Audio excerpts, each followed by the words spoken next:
Bonjour les amis, j'espère que vous allez bien. Alors avant de commencer la vidéo, comme d'habitude, on va faire le petit disclaimer. Je vous rappelle que je ne suis pas conseiller en investissement. Je vous présente juste mes investissements sur différentes plateformes et l'évolution de ces investissements au fil du temps. Aujourd'hui, on va encore parler, je vous fais une petite vidéo sur où placer mes gains crypto, c'est-à-dire où je vais placer mes gains crypto. Donc on va faire le volet numéro 4.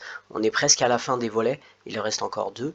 Alors je vais faire un petit récapitulatif. Le volet numéro 1, c'était tout simplement que j'allais positionner 30% de mes gains sur les métaux précieux, sur l'or et l'argent.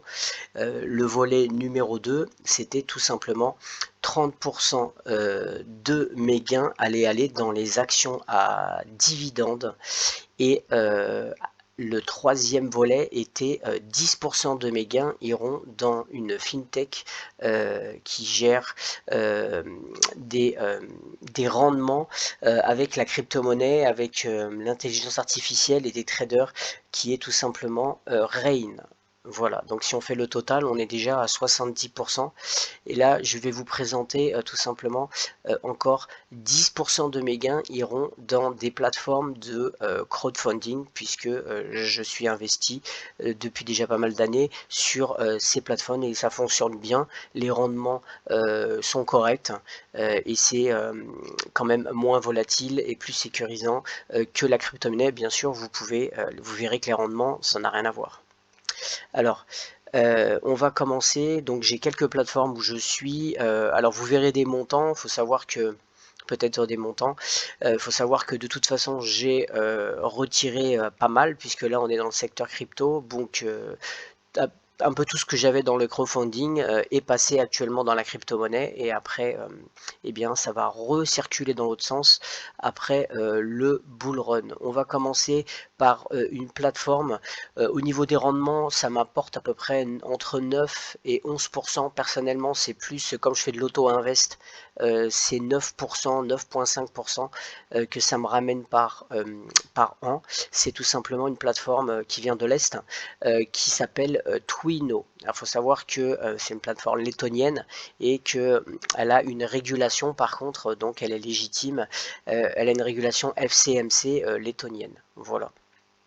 Donc il n'y a pas énormément tout simplement il ne propose pas énormément de projets. Je vous rappelle que le crowdfunding, c'est tout simplement, vous allez, ou le crowdlending, c'est tout simplement, eh bien, vous allez prêter des fonds et pour pouvoir subventionner un projet et bien sûr en contrepartie comme vous financez, vous aidez le projet, vous allez toucher un pourcentage sur les bénéfices.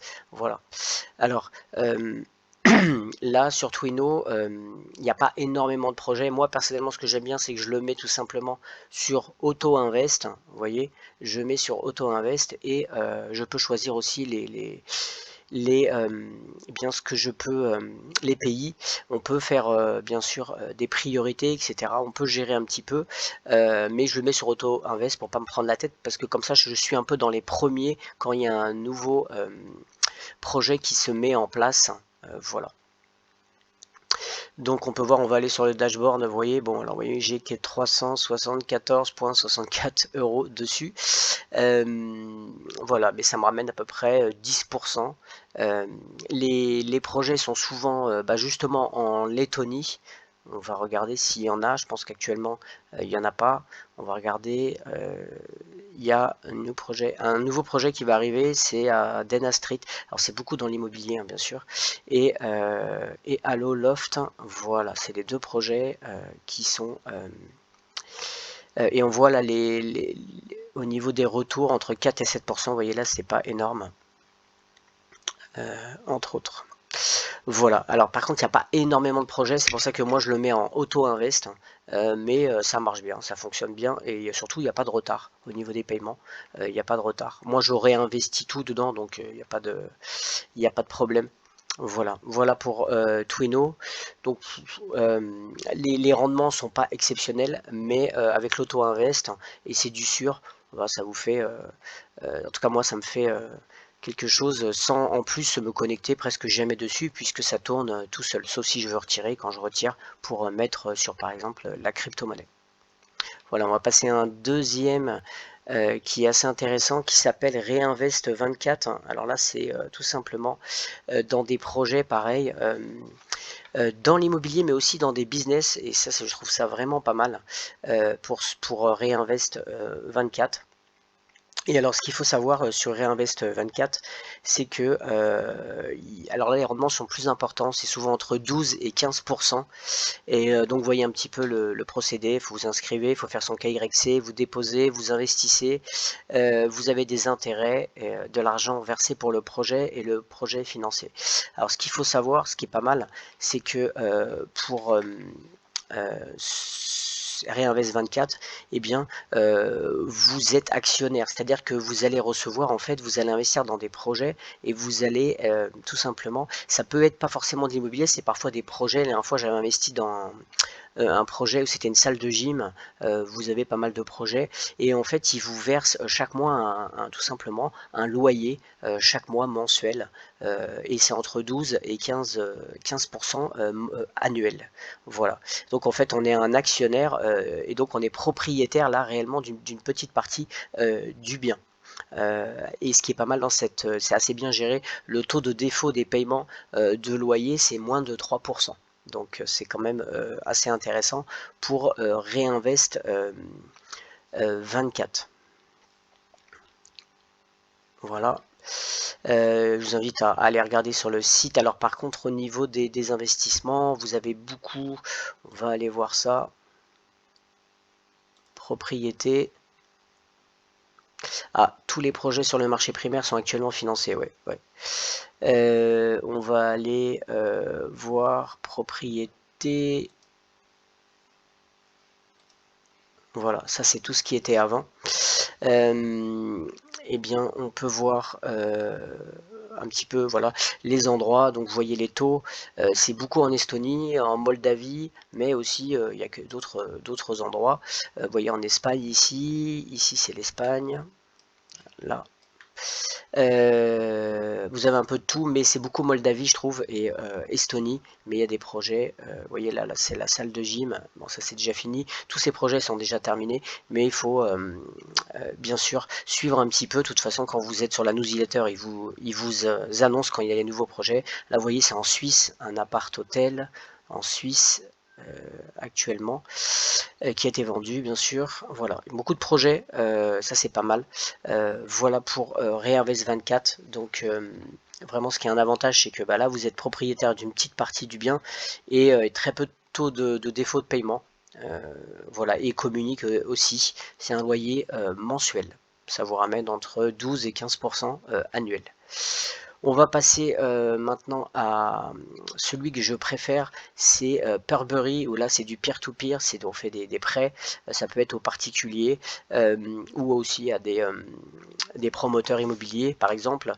Alors les taux là c'est un petit peu moins important, moi je dirais que c'est entre 9 et 11% à peu près pour, pour Purbery. Et ce qui est pas mal pour Purbery, c'est tout simplement, il y a vraiment une variété de choix et qui est vraiment assez important. Vous avez beaucoup, donc là il vous explique comment faire, hein, tout simplement. C'est à peu près toujours le même procédé, bien sûr avec un KYC. Il y a une possibilité d'auto-invest, ça c'est bien aussi. Et on va regarder avec quelle société il travaille. Et là, il travaille dans pas mal d'endroits, donc c'est vraiment pas mal aussi. Kazakhstan, Moldavie, Roumanie, Tchèque, Philippines, Sri Lanka, Inde. Là, c'est vraiment un petit peu plus varié. Et les défauts de paiement, je trouve que c'est vraiment correct chez eux. C'est vraiment bien, surtout pour du prêt à particulier. C'est du prêt aussi à particulier, des prêts d'auto, etc., prêt voiture, etc. Et là, vous avez entre à peu près 9 et 11%, je dirais, moi, à peu près. Voire peut-être un petit peu plus, parfois, si vous choisissez bien. Et pour vous dire, j'avais investi déjà un an et quelques avant l'Ukraine, j'avais investi dans des prêts ukrainiens avec la guerre ils ont eu tout bloqué, ça a merdé et ils ont tout remboursé. Vraiment, ils ont été les Russes, prêts russes, pareil. Ça, j'avais fait des prêts russes, ils ont quand même réussi à rembourser, bien sûr, mois par mois, mais en tout cas, ils ont tout remboursé. Voilà, c'est ils communiquent, il y a vraiment, c'est quand même une grosse capitalisation. C'est pas un Sperbery, c'est pas un petit truc. Et j'aime beaucoup. Alors si vous y allez le matin très tôt, vous allez avoir des petits sur le court terme, sur 30 jours par exemple, vous pouvez faire des prêts sur 30 jours. Et si ensuite ça part très vite, hein, le matin, ça part en France, faut y aller vers 7-8 heures du matin. Et après ça part très très vite. Et sinon vous avez les prêts de plus grosses entreprises, etc., des entrepreneurs, et là, voilà, vous pouvez y aller n'importe quand, mais les taux sont un peu moins élevés, c'est 9%, et là c'est par contre sur 1 an, voire 2 ans, donc c'est un peu plus important. Voilà pour Portbury, et on va passer à la première brique. Tout simplement, la première brique, c'est dans les projets immobiliers, mais là c'est en France, c'est que des projets qui sont en France, où en fait tout simplement vous aidez des marchands de biens pour restaurer ou pour casser, faire par exemple 2 appartements alors qu'il n'y en avait qu'un, des projets immobiliers, et vous donc vous aidez et ils vous reversent, généralement c'est entre je dirais 9, 10 et 12% maximum sur des projets qui vont souvent sur 2 ans, 2 ans et demi, grand maximum aussi, 2 ans je dirais à peu près. Vous voyez là c'est 18 mois, 20 mois, voilà, et vous touchez 11%, entre 11, ça peut être 12, ça peut être 10 par an. Voilà. Alors, qu'est-ce qui est intéressant? Déjà, c'est qu'en fait, c'est français. Les taux de défaut, franchement, c'est vraiment bien. Il n'y a pas beaucoup de taux de défaut. Les rendements, moi, je dirais en moyenne, c'est 11%. Et il y a les projets, il y en a de plus en plus. C'est des volumes de montants de projets en croissance. Les projets sont très bien détaillés. Et ce qui est vraiment bien, c'est que c'est souvent tout simplement accompagné de garanties et d'hypothèques. C'est-à-dire que quand le marchand de biens ou autre qui va acheter, il met des choses en garantie, donc ça vous soulage un peu sur le fait que s'il y a un souci, vous avez des grandes chances d'être remboursé. Voilà. Et puis c'est des projets français, donc ça c'est pas mal. L'inconvénient, moi je dirais que ils mettent pas de notation en fait sur les projets, donc on peut pas. Ils pourraient très bien faire un classement. Voilà, c'est à vous de faire les analyses, on va dire. Mais bon, les gens qui s'y connaissent peuvent faire des analyses. Et surtout que c'est en France, donc c'est quand même facile d'aller voir en fait un petit peu sur la map, etc. Les projets, c'est assez facile si vous connaissez un petit peu le secteur immobilier. Et l'autre inconvénient, pardon, c'est que selon moi, ça va trop vite pour en fait pouvoir. Alors il faut un système. Si vous avez investi la fois d'après, vous avez un ticket, vous passez après, mais ça va super vite pour investir. Les gens ils se jettent sur les projets, c'est incroyable. Voilà, donc c'est pas facile de choper les projets, mais sinon voilà, pour moi c'est une très bonne plateforme. La première brique. J'ai fini pour la première brique. Et on va passer à Land Finance. Alors ça c'est un projet de tout simplement dans l'agriculture, où vous prêtez aux agriculteurs, ça j'aime beaucoup. Ça s'appelle Land Finance. Là les taux avant c'était plus important, maintenant vous voyez là sur les projets vous avez 10%, 11%, 12%, 13%, mais avant c'était un peu plus. Mais c'est des projets qui peuvent être sur le long terme, sur 2 ans, sur 1 an. Vous voyez 12 mois, 36 mois, 11 mois, 24 mois. Par contre, ça va super vite. C'est-à-dire que vous voyez là, c'est comme c'est des petits montants là c'est souvent entre je dirais 5 et 100 000 euros grand maximum. Bien, ce qui se passe, c'est que ça part super vite parce que le montant est plus petit, donc les gens, ça va plus vite à tout fournir, et donc ça va vite, donc c'est pas facile non plus d'aller dessus. Il faut vraiment être au taquet, mais on peut bien sûr investir parce qu'il y a beaucoup de projets. Par contre, ça va vraiment très vite, il y en a beaucoup qui sortent, donc vous pouvez investir dessus. Et Eh bien, il y a des avantages, pour cette plateforme selon moi, c'est que, bah, c'est tout simplement ils ont, et c'est assez rare, ils ont une licence en fait de régulation, de crowdfunding européenne. Donc ça, c'est quand même bien. C'est dans le secteur agricole, donc c'est bien, vous aidez les gens, il y a une transparence et vraiment une traçabilité. Si vous cliquez sur les projets, vous allez voir, vous pouvez voir en ligne, exactement comment ça évolue. Ils communiquent beaucoup, les fonds sont déposés et ségrégés, tout simplement sur BNP Paribas en France. Donc c'est quand même une sécurité aussi. Maintenant, on va dire les inconvénients pour moi, c'est que il y a beaucoup de taux de défaut. Euh, on va voir si je peux. Hop.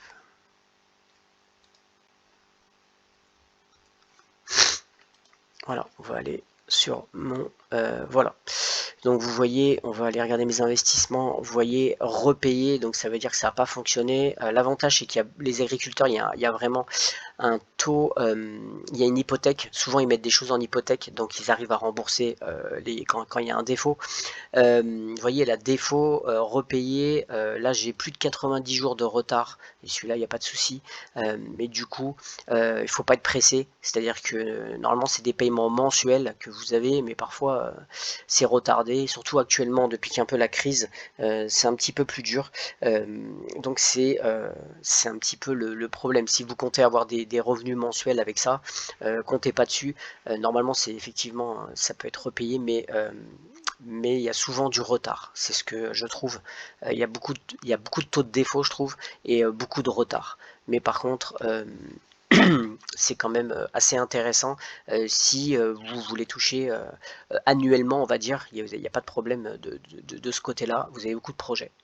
Voilà, vous voyez, il me reste 400, j'avais retiré, il me reste 459 euros dessus. Et bien, euh, on peut investir, je crois, si je me souviens bien, c'est à partir de 10 euros. Vous voyez, je peux même pas investir encore les sous dessus, puisque j'ai déjà 451 qui ont été investis et il me reste que 7 pour l'instant. Voilà, donc on va attendre les intérêts pour pouvoir réinvestir dessus. Alors, en même temps, 10 euros, c'est pas grand chose. Je préfère attendre le bull run que remettre l'argent dessus pour investir des plus grosses sommes. Voilà. Voilà pour Land Finance, qui est donc un projet participatif agricole. Euh, voilà, j'ai presque terminé. Un autre projet que par contre je ne suis pas dessus, mais que je vais rentrer après le bull run parce que j'aurai un peu plus de, tout simplement, de liquidité. Je connais personnellement les PDG de cette boîte et voilà, je discute assez souvent avec la personne qui s'occupe un peu de ça, et vraiment je connaissais déjà depuis pas mal de temps. C'est un hasard que je les connais, mais en tout cas une chose est sûre, c'est qu'ils se diversifient pas mal et c'est vraiment carré. Le seul problème à l'époque, c'est que c'est les tickets d'entrée sur Club Funding, c'est 1000 euros en fait. Minimum qu'il faut mettre dedans, c'est 1000 euros. Voilà. Mais là, c'est on va dire un peu le must en France de l'investissement, mais ils n'investissent pas qu'en France. Vous voyez là, par exemple, il y a un projet en Italie, euh, voilà. Mais c'est beaucoup en France, mais aussi dans d'autres pays. Voilà. Voilà pour Compounding, donc je m'inscrirai eh bien après le bull run. Donc j'ai presque fini, il me reste encore une à vous présenter où je suis dessus, c'est tout simplement l'undermarket. Là il y a beaucoup de gens qui connaissent, où là vous pareil vous faites des prêts et vous touchez eh bien des rendements. Les rendements sont assez intéressants. Vous voyez, taux d'intérêt 16%, 15%, 17%. Voilà, c'est vraiment là, c'est plus intéressant. Mais c'est pareil que Land Finance, vous avez pas mal, comment je pourrais dire, de défauts ou un petit peu de retard sur les prêts. Et voilà, faut pas penser, ça peut pas être carré chaque mois, vous allez toucher. Non, il y a des retards, il y a des défauts. Par contre, il y a un gros panel, vous n'avez aucun problème pour investir. Il y a vraiment un gros panel.